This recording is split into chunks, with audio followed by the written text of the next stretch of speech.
Friends, this is Anish. Welcome to life tech Telugu. ఈరోజు వీడియోలో మన మొబైల్ రికవరీ మోడ్లో ఉన్నప్పుడు పీసీఆర్ ల్యాప్టాప్లో డిటెక్ట్ చేసుకోకపోతే ఏం చేయాలి ఈరోజు వీడియోలో చూద్దాం. మ్యాక్సిమం ఈ ప్రాబ్లం ఎప్పుడు వస్తుంది అంటే మనం ఒక సిచ్యువేషన్లో ఏమవుతుందంటే మనం ఓఎస్ ఇన్స్టాల్ చేసేసిన తర్వాత సక్సెస్ఫుల్గా ఇన్స్టాల్ అవుతుంది, కానీ బూటింగ్ తీసుకోదు. డేటా ఫార్మాట్ చేసినా సరే బూటింగ్ తీసుకోదు. అటువంటి సిచ్యువేషన్లో మనకి చాలా ఇబ్బంది అయిపోతుంది. మొబైల్లో ఇన్స్టాల్ చేయడానికి ఓఎస్ ఉండదు, ఇటు చూస్తేనేమో పీసీఆర్ ల్యాప్టాప్లో డిటెక్ట్ చేసుకోదు. చాలా ప్రాబ్లం ఫేస్ చేయాల్సి ఉంటుంది. ఎంత అంటే ఒక్కొక్కసారి మొబైల్ని అలగేసి కొట్టేయాలంతా. అది చాలా ఈజీగా రెక్టిఫై చేయొచ్చు. ఏంటి అనేది చూద్దాం. ఫస్ట్ మొబైల్ని మనం రికవరీ మోడ్కి తీసుకెళ్ళిపోదాం.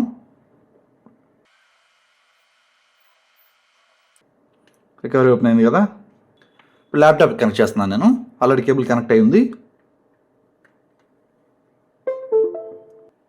ఇక్కడ చూస్తే మన మొబైల్ అనేది చూపించట్లేదు. కేబుల్ అయితే కనెక్ట్ అయ్యే ఉంది, కానీ ఇక్కడ ఎక్కడ కూడా మనకి డేటా చూపించట్లేదు. చూసారా? ఇటువంటి సిచ్యువేషన్స్లో 2 ప్రాబ్లమ్స్ ఉంటాయి. ఒకటి ఏంటంటే రికవరీలో ప్రాబ్లం, చిన్న ఆప్షన్ దాన్ని చేంజ్ చేసుకోవాలి. ఇంకొక ప్రాబ్లం ఏంటంటే మనకి యూఎస్బీ డ్రైవర్స్ పర్ఫెక్ట్గా ఇన్స్టాల్ అవ్వలేదు అని అర్థం. యూఎస్బీ డ్రైవర్స్ కూడా మనం ఇన్స్టాల్ చేసుకున్న తర్వాత చెక్ చేసుకోవాలి. ఓకేనా? దీనిలో ఉన్న ప్రాబ్లం ఏంటంటే ఇంకా డిటెక్ట్ చేసుకోలేదు కదా. నేను ఆల్రెడీ యూఎస్బీ డ్రైవర్స్ ఇన్స్టాల్ చేస్తున్నాను. ఇప్పుడు చేయాల్సింది ఏంటంటే, ఇలా చిన్న ప్రాబ్లం ఏమీ లేదు. ఇక్కడ మౌంట్ అని ఉంది కదా ఆప్షన్, మౌంట్లోకి వెళ్ళండి. మౌంట్లోకి వెళ్ళాక ఇక్కడ ఆప్షన్ ఉంది చూసారా, ఎనేబుల్ ఎంటీపీ అని అర్థం. ఇక్కడ ఎనేబుల్ ఎంటీపీ అని ఉందంటే మనకి ప్రెజెంట్ డిజేబుల్లో ఉంది అని అర్థం. అది గుర్తుపెట్టుకోవాలి.